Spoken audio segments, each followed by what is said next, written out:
Treystirðu þér til að segja okkur frá því? Drykkjuvandamáli mannsins þíns?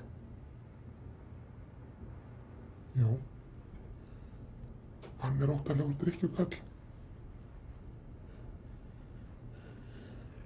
Hann tekur svona túra.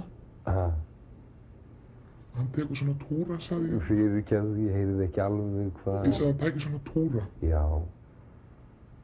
Túra, segirðu.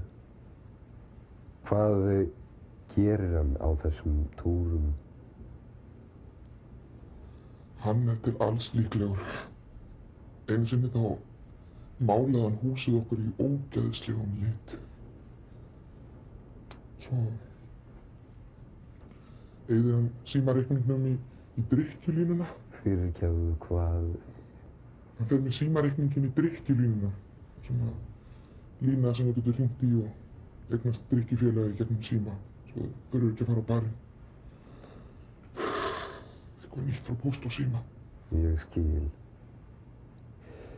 Þessir túrar, eins og þú kallar það, eru þeir langir eða... Þeir eru mislangir. Einu sinni þá hvarf hann í 8 ár.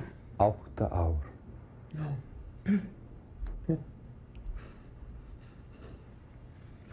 Allt í lagi. Taktu þér bara þinn tíma.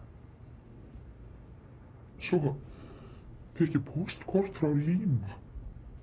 Það var hann búinn að stofna fyrirtæki þar og kom með konu og börn og allt bara í einhverju fylleríi. Já. Já. Það er ómögulegt að reikna þessa menn út. Þeir koma aftan að manni þegar maður á síst von á því. Þegar þú lítur tilbaka, einhver söknuður?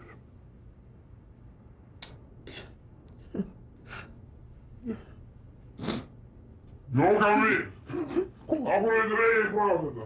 Þú veist að ég það að dreigir. Fyrir! Hvað? Hvað, komum við í gesti? Ekki vera feimið í gestinu, Jóka mín. Já, eitthvað hún sætt. Það er feiming út í bolla. Gef mér einn kopp.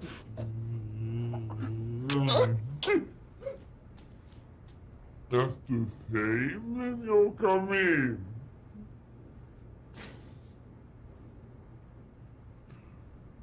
Viltu gjöra svo vel og koma og kissa mig hérna? Krútt í bolla mín. Nei, ég kissi þig ekki. Allt var Gústafsson. Jæja, Jóru Guðmundsdóttir. Þá verður básapabbi kannski að koma og kýtla litla músarindil. Ekki básapabbi.